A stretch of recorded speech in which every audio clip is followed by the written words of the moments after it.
11 تشرینی دووەم 100 ساڵ بەسەر کۆتایی هاتنی جەنگی جیهانی یەکەمدا تێدەپەڕێت.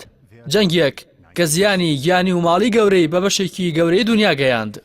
بەهۆی پێشکەوتنی شۆڕشی پیشەسازی، دەست بە سەرداگرتن و خاوەندارەتی دەریاکان، ڕێک نەکەوتن لەسەر داگیرکردنی وڵاتی مەغریب، توندبوونەوەی ململانیەکان و دەیان هۆکاری تر، لە 28 تەمووزی 1940 جەنگی جیهانی یەکەم لە نێوان ئیمپراتۆریەتی رووسیا و ئیمپراتۆریەتی ئەڵمانیا دەستی پێکرد و جەنگەکە ڕۆژهەڵاتی ناوەڕاست و ئەوروپا و ئەفریقا و ئۆقیانوسەکانی ئەتلانتیک و پاسفیک و هندی گرتەوە.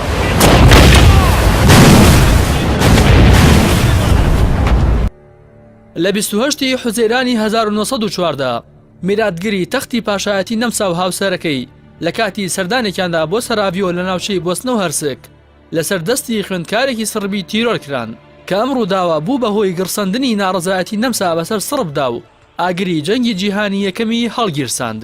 لە جەنگی جیهانی یەکەمدا کە 4 ساڵ و 3 مانگی خایاند پاش ڕوبەڕووبوونەوەی 7 ملیۆن سەرباز 37 ملیۆن هاوڵاتی مەدەنی و سەرباز گیانیان لەدەستدا و 21 ملیۆن کەسیش بریندار بوون و دەیان ملیۆنیش بێسەر و شوێن بوون. هەروەها بۆ یەکەم جار لە مێژوودا چەکی کیمیایی و بەردومانی ئاسمانی بەکارهات. دوای جەنگەکەش پەتایەکی گەورە بە ناوی پەتای ئیسپانیەوە بە ئەوروپادا بڵاو بوویەوە و نزیکەی 20 ملیۆن کەس بەهۆی پەتاکەوە گیانی لەدەستدا. کەم پەتایە بە گەورەترین پەتای ناو مێژوو دەزانرێت و هاوتای ژمارەی کوژراوەکانی جەنگەکە زیانی گیانی لێکەوتەوە. بەم پێیەش لە ماوەی چەند ساڵێکی کەمدا جەنگ و پەتا بەیەکەوە نزیکەی 40 بۆ 50 ملیۆن مرۆڤیان کرد بە قوربانی. لە مەیدانەکانی جەنگدا شکستێکی گەورەی سەربازی ئەڵمانیای گرتەوە و سەرنجام بێ هیچ مەرج و بەندێک ئەو وڵاتە داوای ئاگربەستی کرد.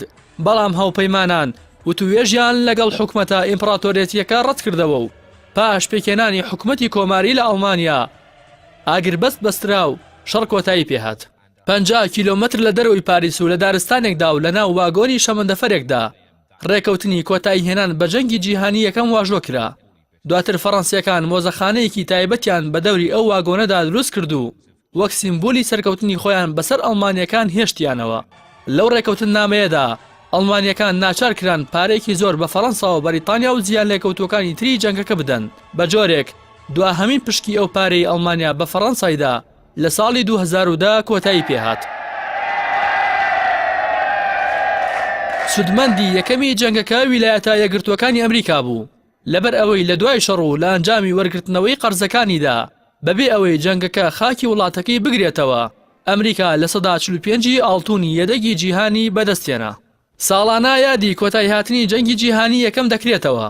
بۆ ئەم ساڵیش لە پاریسی پایتەختی فەڕەنسا و لەسەر گڵکۆی سەربازی بوون و تابلۆی سەرکەوتن بە بەشداری سەرانی 70 دەوڵەتی کاریگەری جیهان و لەژێر ناوی کۆنگرەی پاریس بۆ ئاشتەوایی یادەکە بەڕێوە دەچێت. لە ساڵی 1945ەوە تا ئێستا سەرۆکی فەڕەنسا و ڕاوێژکاری ئەڵمانیا لەناو هەمان فارگۆنی شەمەندەفەرەکە چاویان بە یەکتری نەکەوتووە.